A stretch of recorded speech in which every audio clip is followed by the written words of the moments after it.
Hello दोस्तों, life means more में आप सबका फिर से स्वागत है। आज की वीडियो में देखते हैं पहली बार जिम में जाने वाले लोगों के लिए कुछ जरूरी टिप्स। जिम के शुरुआती दिनों में हर किसी को कई चीजें नई और अपरिचित लगती है। आप में से अधिकांश लोग जो अभी जिम में जाना शुरू कर रहे हैं उन्हें यह थोड़ा कठिन लगेगा क्योंकि आपके पास अनुभव या पर्याप्त ज्ञान नहीं है। परिणाम स्वरूप प्रशिक्षण ठीक तरीके से नहीं होता और प्रशिक्षण से मांसपेशियों का विकास भी नहीं होता। आज की वीडियो में जिम जाने की शुरुआत करने वाले लोगों के लिए कुछ सुझाव दिए गए हैं जो उनकी बहुत मदद करेंगे। नंबर 1, अपना जिम सोच समझ कर चुनें। यदि आपके घर के पास एक से अधिक स्थानीय जिम है तो सदस्यता लेने से पहले उन सभी को परखना उचित होगा। ऐसा हो सकता है कि एक जिम में ऐसी कक्षाएं या सुविधाएं हों जो आपको अधिक आकर्षित करती हो और आपके जिम सत्र को और अधिक मनोरंजक बना दे, या हो सकता है कि एक जिम आपके घर या कार्यस्थल के नजदीक हो और आपको जाने के लिए अधिक सुलभ हो।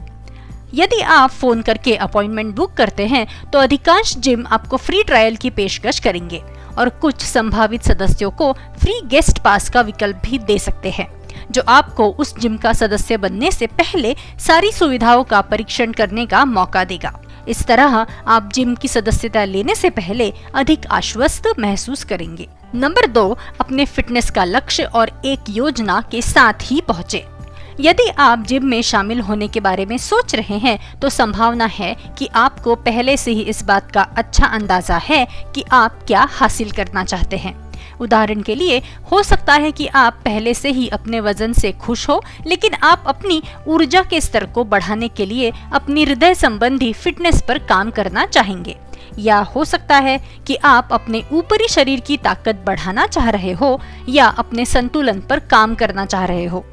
एक योजना बनाने से आपको जिम में ध्यान केंद्रित रखने में मदद मिल सकती है।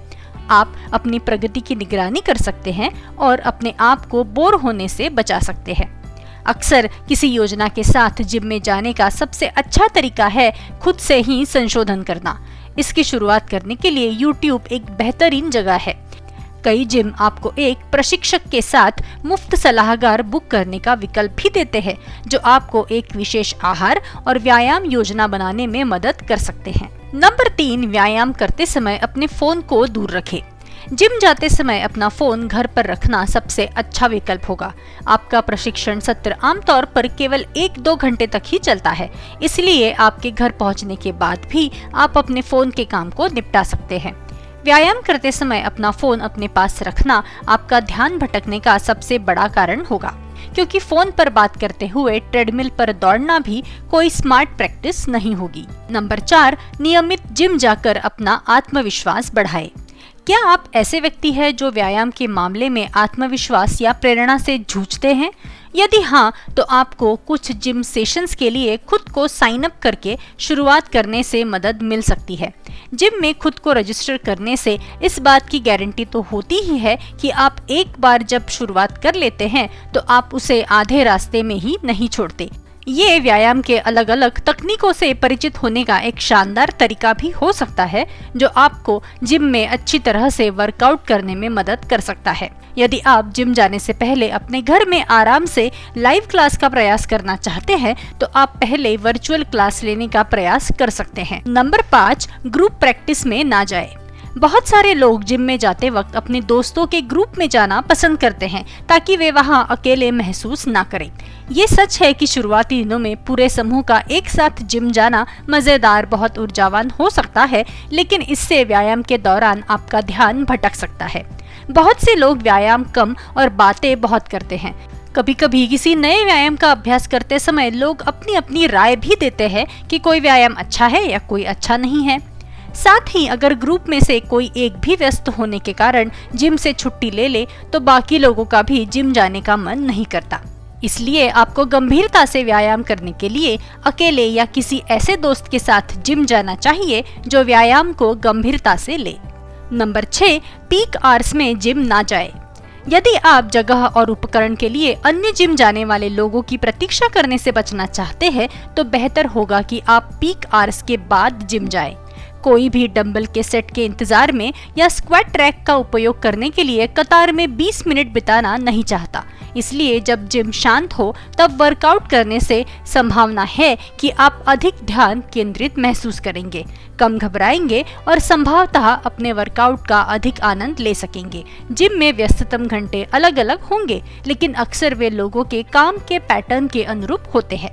यदि आप निश्चित नहीं है कि आपके जिम का व्यस्ततम समय कब है, तो फोन करके पूछना उचित है, ताकि आप आपका शेड्यूल उस हिसाब से सेट कर सकेंगे। नंबर 7, वार्म अप करना। इससे पहले कि आप किसी भी प्रकार के व्यायाम के दिनचर्या के लिए प्रतिबद्ध हो, यह बिल्कुल महत्वपूर्ण है कि आप प्रशिक्षण से पहले ठीक से वार्म अप करने के लिए समय निकालें। प्रशिक्षण से पहले वार्म अप करना महत्वपूर्ण है क्योंकि यह आपके लचीलेपन और गतिशीलता को बेहतर बनाने में मदद करता है और चोट लगने की जोखिम से आपको बचाता है। प्रशिक्षण से पहले मांसपेशियों को खींचकर आप मांसपेशियों के लचीलेपन को बढ़ा सकते हैं। यह महत्वपूर्ण है क्योंकि इससे मांसपेशियों के तंतुओं के फटने की संभावना बहुत कम हो जाती है। एक अच्छा वार्म अप आपके शरीर के तापमान को भी बढ़ाएगा और संभावित रूप से आपके एथलेटिक प्रदर्शन में सुधार करेगा।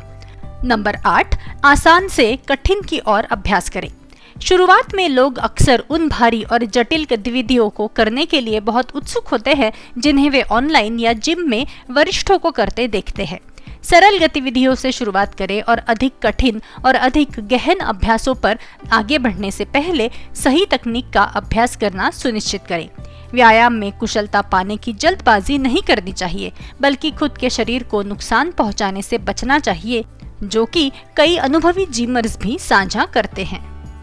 नंबर 9, जटिल गतिविधियों का अभ्यास करें।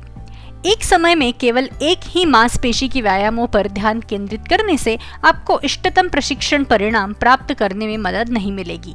आप उन जटिल व्यायामों का उल्लेख कर सकते हैं जिनमें कई मांसपेशी समूहों की गति की आवश्यकता होती है, जैसे squat, lunge, bench press, shoulder press, deadlift, pullup. ये व्यायाम आपको बेहतर वजन उठाने में मदद करते हैं।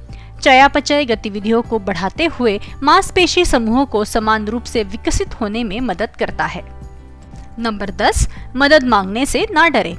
हर किसी को कहीं न कहीं से शुरुआत करनी होती है, इसलिए किसी प्रशिक्षक या अनुभवी जिम जाने वाले से थोड़ी मदद मांगने में कोई शर्म नहीं है।